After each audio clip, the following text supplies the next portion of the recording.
The term Renaissance man is an Italian ideal, developed from the notion that a person can do all things if they will. The idea embodies the basic tenets of Renaissance humanism, which considered people the center of the universe, limitless in their capacities, and led to the notion that humans should try to embrace all knowledge and develop their skills as fully as possible. Throughout history, one man stands alone as the complete embodiment of this ideal. In this video, we're going to expose the extraordinary practices that cultivated one of the greatest minds the world has ever seen.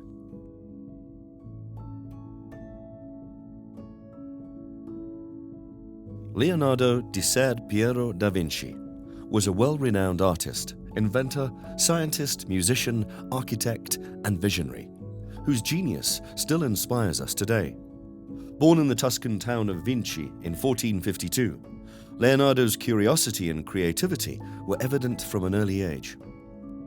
He was the illegitimate son of a notary, Ser Piero, and a peasant woman, Caterina. He spent his early years in Vinci, where he received an informal education in drawing, painting, and sculpture. Beyond that, he was free to spend his childhood roaming the Tuscan countryside. During this time spent outdoors, Leonardo began to observe the beauty of the natural world. His journals show he was especially interested in the properties of water and birds of prey.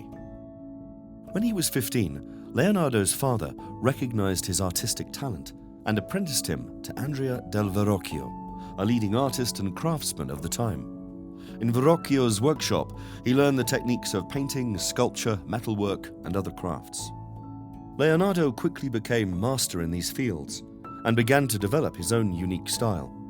One of his earliest works was a small painting titled The Annunciation, which he completed when he was just 20 years old.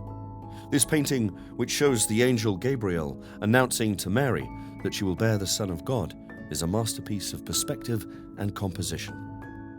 In the following years, Leonardo worked as an independent artist, producing some of the most famous paintings in history.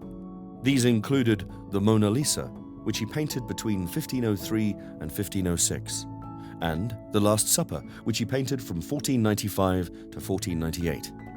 These paintings are characterized by their extraordinary realism, attention to detail, and unique perspective. But Leonardo da Vinci wasn't just an artist. He was also a scientist and inventor, who significantly contributed to fields such as anatomy, optics, and engineering. Some of his designs include flying machines, underwater breathing apparatuses, and war tanks. His scientific research was marked by his meticulous observation of nature and dedication to experimentation. Unsurprisingly, Leonardo was also a gifted musician. According to his writings, he believed music to be closely related to the visual arts, as it was similarly dependent upon one of the five senses.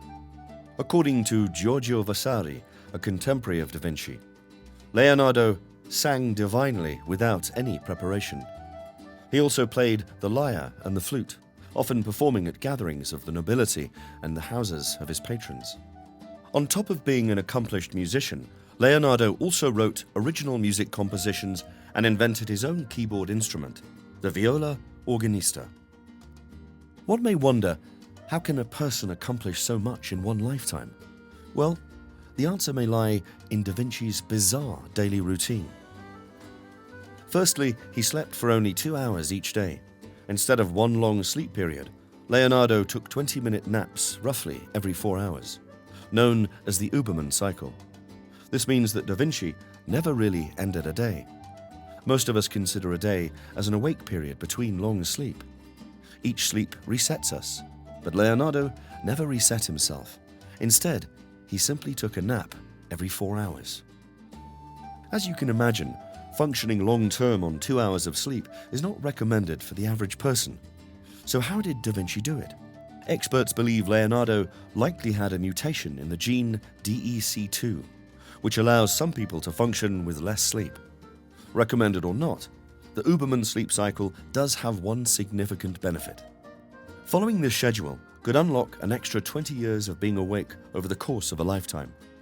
Leonardo knew this and maximized his time by using science to elevate art, substantially influencing the world we live in today. In the 1490s, the Italian monk and writer Matteo Bandello said the following while observing Da Vinci at work on the Last Supper. He would arrive early, climb up onto the scaffolding, and set to work. Sometimes he stayed there from dawn to sunset, never once laying down his brush, forgetting to eat and drink, painting without pause. At other times he would go for 2, 3, or 4 days without touching his brush, but spending several hours a day in front of the work, his arms folded, examining and criticizing the figures to himself. Da Vinci's sleep routine was just one way he maximized his endless hunger for invention. He also combined his unique sleep schedule with structured habits and diet. Throughout the day, Leonardo journaled religiously. It's estimated that he produced between 20,000 to 28,000 pages of notes and sketches, spanning 50 different notebooks. These notebooks, containing his scientific and artistic musings, testify to Da Vinci's genius. Interestingly, all his notebooks were written entirely backward. It's thought that rather than being a method of coding or encrypting his work, Leonardo wrote in reverse to avoid smudges. This is because Da Vinci was left-handed. Filled with sketches, diagrams, and notes on a wide range of subjects, his notebooks reveal his curiosity about the natural world and his desire to understand its mysteries. One of Leonardo's more famous journal entries reads, "Lying about in bed never brought anyone fame. You've got to get up and work." Another practice of Da Vinci's was self-affirmation. Like many of us, Leonardo was filled with self-doubt, so he often wrote positive notions about himself and his achievements in his notebook. These writings gave him the courage to actualize his dreams, no matter how ambitious they seemed at the time. Some of his documented affirmations include, "I shall continue," and "Obstacles do not bend me." Leonardo was also an avid exerciser. Considering his interest in the human body, it may be no surprise he took his physical health seriously too. Da Vinci understood that his mental power and creation ability relied on a healthy, fit body. Therefore, he stayed active by participating in various sports, his favorites being horseback riding, walking, and swimming. He also prioritized his mental health by taking adequate time away from work. In one of his notebooks, he wrote, "It is a very good plan every now and then to go away and have a little relaxation. For when you come back to the work, your judgment will be surer." After realizing the power of a healthy lifestyle, Da Vinci reshaped his looks, becoming an athletic, handsome man with a beard down to his chest. He even began wearing brightly colored clothes and abiding by a diet he discovered worked best for him. The Da Vinci Diet was designed to optimize his work and research, resting on the principles of moderation, dining discipline, savoring flavors, textures, and smells, minimizing fat, sugar, and salt, and prioritizing vegetables and fiber-rich foods. By living an active lifestyle, following a structured diet, and of course being awake 22 hours each day, Leonardo made world-changing discoveries in a wide range of fields. Da Vinci eventually left Italy in 1516 to work for Francis I, the King of France, who had offered him a generous salary and the title of first painter, engineer, and architect to the king. Unlike Italy, which had been plagued with political instability and warfare, France offered Leonardo the opportunity to work in a stable environment with ample resources and support from the king.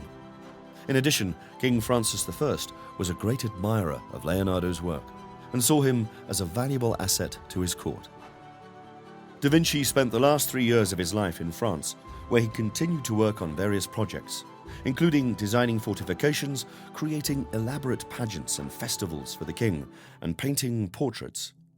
He died in 1519 in the town of Amboise, where he had been living out his last days. Unfortunately, the church where he was buried was nearly obliterated during the French Revolution, making it impossible for modern-day researchers to identify the exact location of his gravesite. Despite his fame and achievements, Da Vinci left behind few finished works, as he was notorious for his perfection and tendency to abandon projects. Nevertheless, his influence can be seen in countless artists, scientists, and philosophers following in his footsteps. Leonardo da Vinci was a true Renaissance man, whose legacy will continue to fascinate and inspire generations to come.